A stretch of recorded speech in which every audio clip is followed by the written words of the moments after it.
जय हिंद दोस्तों। वेदांता का नया डिमर्जर होने वाला है। जी हाँ, पहले 4 कंपनियों का जो डिमर्जर हुआ था उसको मैं अच्छे से कवर किया था, आप लोगों के लिए सब कुछ समझाया था। लेकिन अब फिर से एक नया डिमर्जर शुरू होने वाला है। मैं सेबी पंजीकृत सलाहकार नहीं हूँ। यह वीडियो केवल शैक्षिक और सूचनात्मक उद्देश्य के लिए बनाई गई है। तो देखिए, डिमर्जर अभी हुआ था 5 कंपनियों का। अभी रिजल्ट भी बारी बारी से आ रहा है। अभी वेदांता एल्युमिनियम का रिजल्ट आया, अभी वेदांता का रिजल्ट आया, और उसी रिजल्ट के साथ में ही कंपनी ने एक डिमर्जर का भी यहाँ पे अनाउंसमेंट कर दिया है। ये पीडीएफ आप वेरीफाई करोगे, 30 जुलाई 2026 का मेन वेदांता की तरफ से दिया जा रहा है। और ये भी डिमर्जर मेन वेदांता में ही होने वाला है, जिसका प्राइस 268 रुपया है। 1% की इसमें तेजी देखने के लिए मिल रही है। रिजल्ट के बाद अच्छी खासी बढ़त है, मतलब इसका रिजल्ट भी ठीक ठाक आया है, जो कि मैं आप लोगों को वीडियो बना के अपडेट दे चुका हूँ।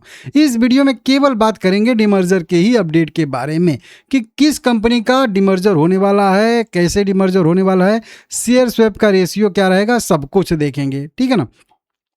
आसान भाषा के लिए यहाँ पे मैं आप लोगों को टोटल समझा देता हूँ शॉर्ट में। ठीक है ना। सार जो होता है, यह पुराना डिमर्जर नहीं है, ये नया डिमर्जर है। जो अभी हम लोगों का oil and gas, power, iron and steel, aluminium, ये सब व्यवसाय अलग हुआ था ना, अब इसको छोड़ दीजिए, ये तो अलग है। अब इसके बाद नया डिमर्जर हो रहा है किस कंपनी का? वेदांता के रियल इस्टेट बिजनेस का।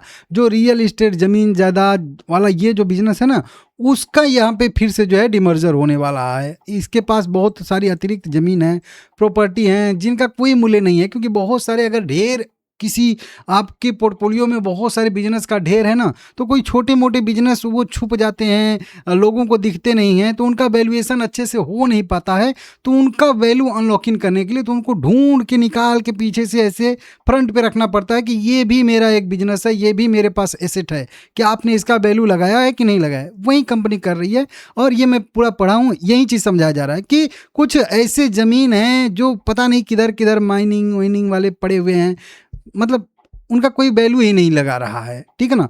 मूल कंपनी से, मतलब वेदांता जो है उससे, VEDL, इससे जो है डिमर्जर होने वाली है। और जो डिमर्ज होगी, नई कंपनी बनेगी, रिजल्टिंग कंपनी जो बनेगी, उसका नाम रहेगा वेदांता प्रॉपर्टी प्लेटफॉर्म लिमिटेड, जिसको शॉर्ट में हम लोग कहेंगे VPPL। इस तरीके से इस नाम से हम लोग जानेंगे। और आप लोग भी आज से ये नाम याद कर लीजिएगा, थंबनेल पे कहीं कहीं जब अपडेट आएगा तो इसका बताऊंगा आप लोगों को। वेदांता कह रही है कि वेदांता लिमिटेड ने अपने पूरे भारत में सरप्लस अतिरिक्त रियल इस्टेट हैं, जो लगभग 2264 एकड़ ज़मीनें हैं, लगभग 53,000 वर्ग फीट की जो है आवासीय कमर्शियल प्रॉपर्टी कंपनी के पास है। उन्हें वेदांता लिमिटेड से अलग निकालकर एक नई कंपनी जो वेदांता प्रॉपर्टी प्लेटफॉर्म लिमिटेड है, उसमें जो है ट्रांसफ़र किया जाएगा, तो एक नई कंपनी बन जाएगी।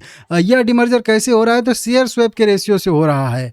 20:1 का यहाँ पे रेशियो तय किया गया है। 20:1 का मतलब होता है कि वेदांता के अगर आपके पास 20 शेयर रहेंगे, तो ये जो वेदांता प्रॉपर्टी लिमिटेड है, इसके 1 शेयर मिलने वाले हैं। अभी देखिए, मेन जो वेदांता का डिमर्जर हुआ था, तो क्या हुआ था कि हर एक कंपनी के हम लोगों को एक एक शेयर मिले थे ना, जितने वेदांता के थे। इसमें अलग रेशियो है। इसमें क्या है, ये छोटा सा बिजनेस है ना, तो इसका अलग रेशियो है।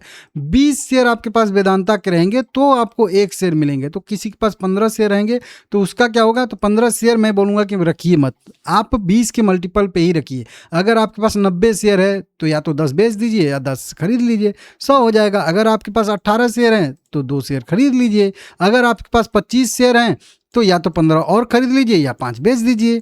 ठीक है ना। इस तरीके से, मतलब अभी नहीं करना है, ये तो बहुत अभी टाइम लगेगा।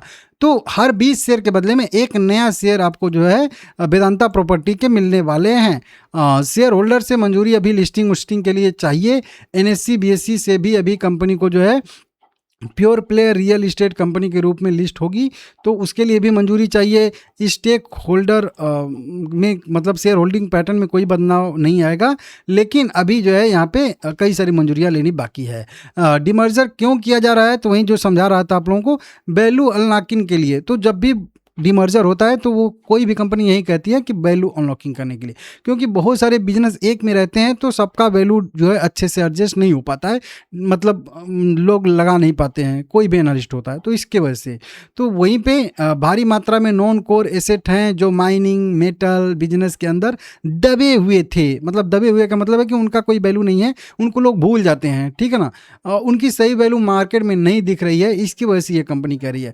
फोकस मैनेजमेंट, जो बहुत इधर उधर रियल इस्टेट है उनका कोई मैनेजमेंट सही से हो ही नहीं पा रहा है इतना सारा, अब उसमें क्या करेगी, सब रियल इस्टेट में डाल के प्लेटफॉर्म बनाकर उसमें इंडस्ट्रियल पार्क बनाएगी, जहाँ पे जैसी ज़मीनें रहेंगी वहाँ पे पार्क बनाने लायक रहेंगी तो पार्क बनाया जाएगा, डेटा सेंटर बनाया जाएगा, लॉजिस्टिक्स बनाया जाएगा, लॉजिस्टिक्स के लिए वहीं पे कॉमर्शियल प्रोजेक्ट के रूप में विकसित किया जाएगा, जहाँ पे भवन ववन या बहुत बड़े बड़े प्रोजेक्ट बनाने लायक रहेंगे वहाँ पे वो मतलब जो ज़मीनें जिस लायक रहेंगे उसका उपयोग उस तरीके से किया जाएगा, क्योंकि कंपनी अलग बन जाएगी तो उस पर फोकस करेगी, नहीं तो इन सब में है तो ये लोग फोकस नहीं कर पा रहे हैं। कुल मिला के इनके कहने का मतलब ये है।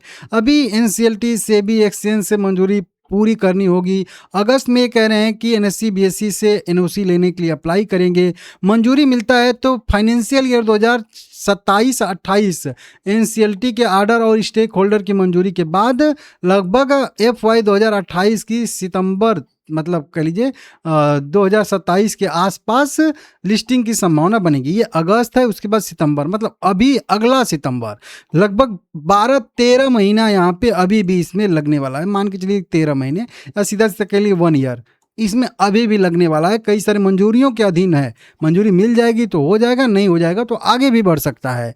तो इस तरीके से कंपनी कर रही है, आप लोग समझ सकते हो, ठीक है ना।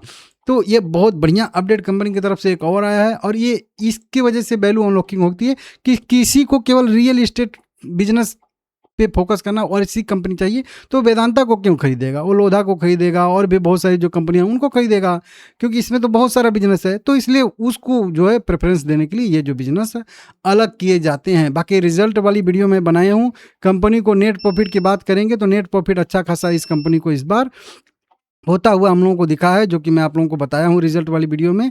नेट प्रॉफिट कंपनी को टोटल 7,100 करोड़ रुपए के आसपास, सॉरी 5,300 करोड़ रुपए के आसपास का नेट प्रॉफिट होता हुआ दिख रहा है, इसको देख लीजिएगा। और वहीं पे वेदांता एल्युमिनियम का भी रिजल्ट आया है, 8 रुपये का डिविडेंड घोषित हुआ है, और 5 अगस्त रिकॉर्ड डेट एक्स डेट, 4 अगस्त खरीदारी करने का लास्ट डेट घोषित हुआ है। सबका दोनों का अलग अलग वीडियो बना चुका हूँ, आप लोग जाके देख लीजिएगा। लाइक करिए, चैनल को सब्सक्राइब करिए और कमेंट करते रहिए।